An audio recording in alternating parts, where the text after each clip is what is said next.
I didn't start investing because I was smart. I started because I was scared of staying broke forever. And what I discovered later completely changed how I see money. If you've ever felt like investing is only for people who already made it, what I'm about to tell you might make you uncomfortable, but also free you. I remember the exact moment. It was a Tuesday night. I was sitting in my room, laptop open, bank account on the screen, 183.47. That was everything I had, not savings, not emergency money, everything. And the worst part wasn't the number. It was the silence in the room. No notifications, no calls, just me, staring at that number like it was trying to tell me something. I started doing the math in my head. If I keep going like this, where will I be in a year? And the answer wasn't exciting. It was the same place, just older. And that realization hits differently when you understand it's not a temporary situation, it's a pattern. I wasn't new to money.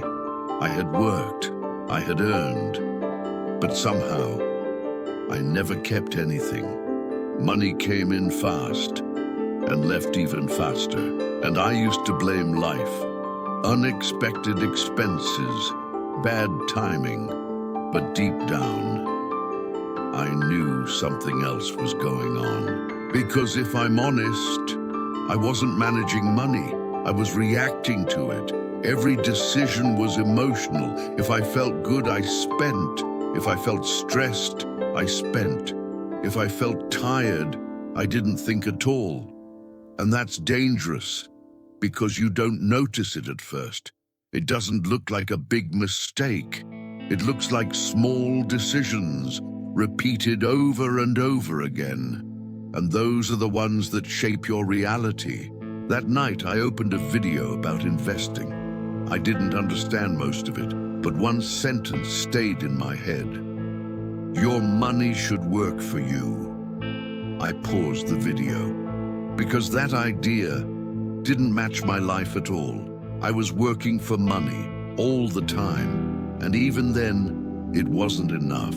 So the real question wasn't how to invest. It was, why was I never taught to think this way? I closed the video, not because it was useless, but because it made me uncomfortable. It showed me a gap between where I was and where I could be. For a few days, I ignored it. I went back to my normal routine, work, spend, repeat, but something felt off, like I had seen something I wasn't supposed to ignore. And that's the thing. Once your perspective changes, your old habits start to feel wrong. Not immediately, but slowly. They start to bother you. So I did something small, almost insignificant. I invested $50, and I know how that sounds. $50 is nothing. It won't change your life. But that's not what it did. It changed my identity, because in that moment, I stopped being someone who thinks about investing and became someone who does it. And that difference is everything, because your results don't follow what you know. They follow what you repeat. The first few weeks were messy. I checked my account constantly, morning, night, sometimes in between, like I was waiting for something dramatic to happen. But nothing did, and that was frustrating, because we're used to fast feedback. You work, you get paid, you post, you get likes. But investing, it doesn't reward you immediately. And when there's no immediate reward, your brain starts telling you to quit. I almost did. More than once, I thought, this isn't doing anything. This is too slow. This isn't for me. But here's where something shifted. I started realizing the problem wasn't the investment. It was my expectation. I expected control. I expected quick results. I expected certainty. But none of those exist here, and that's uncomfortable. So instead of trying to control the outcome, I focused on controlling my behavior.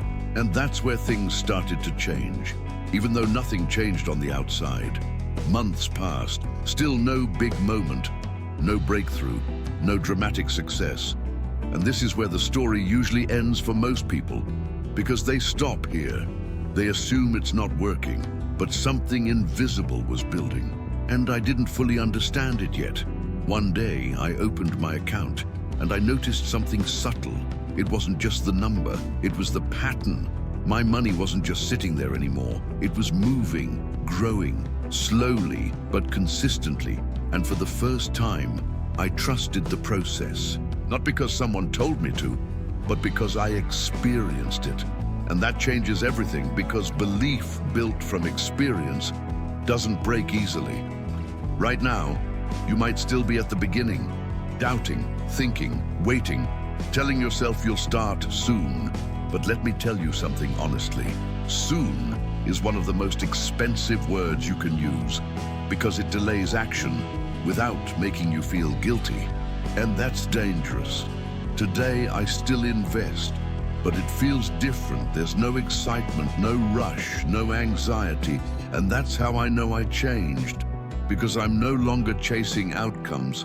I'm following a process, and processes are what actually multiply money. If I could go back to that night, to that version of me staring at $183, I wouldn't give him a strategy. I wouldn't give him a perfect plan. I would just tell him this: start before you feel ready, because waiting is what's keeping you stuck.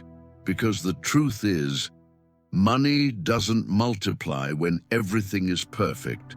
It multiplies when you stop interrupting it. And most people never see that part because they quit too early. So if something in this made you pause, don't ignore that feeling. Because that pause, that slight discomfort, is usually the moment where your old way of thinking starts to break. And most people rush past that.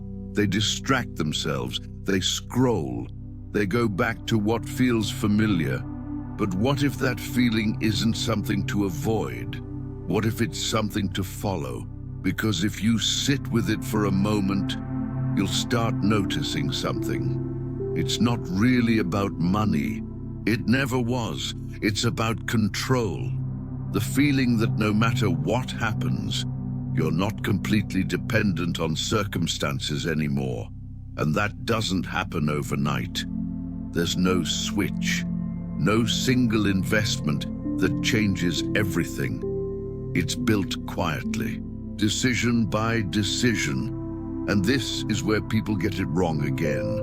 They're looking for a moment when in reality, it's a pattern of showing up, even when it feels pointless, a pattern of trusting something before it gives you proof, a pattern of acting without needing certainty. That's uncomfortable because your brain wants guarantees. It wants to know, will this work? Is this worth it? But investing doesn't answer those questions immediately, and that silence tests you. There were moments where I still doubted everything, moments where I thought about pulling everything out just to feel safe again. And safety can be deceptive because sometimes it's just another form of staying stuck, because nothing changes there, nothing grows there, and deep down, you know that. That's why this isn't really about learning more strategies. You can watch 100 videos, read 100 books, but at some point, you have to face yourself. The hesitation, the fear of losing, the need to be right. And that's the real work, because once you start handling that part, everything else becomes simpler. Not easier, but clearer. And clarity is dangerous, because once you see what needs to be done, you can't pretend you don't know anymore. You either act, or you accept staying the same. There's no neutral position. Even doing nothing is a decision. And time doesn't wait for you to feel ready. It just keeps moving, quietly. That's why small actions matter more than big intentions, because intentions don't compound. Actions do. And the longer you delay them, the more you delay everything that comes after. Not just money, but confidence, discipline, control. So maybe the real question isn't, how do I multiply my money? Maybe it's, how long am I going to keep postponing the version of me who already does? If this hit you in a way you didn't expect, don't just close the video and move on. Do something different this time. Right now, not tomorrow, not later. Now, open whatever app you need, look at your numbers, and take one small action. Not a perfect one, just a real one. Because the difference between people who stay stuck and people who move forward isn't knowledge. It's the moment they decide to stop delaying. So if you're serious about changing this part of your life, subscribe to the channel, not for motivation, but as a reminder of the person you're choosing to become. And more importantly, come back to this video in a few months and see if you finally did what you already know you should.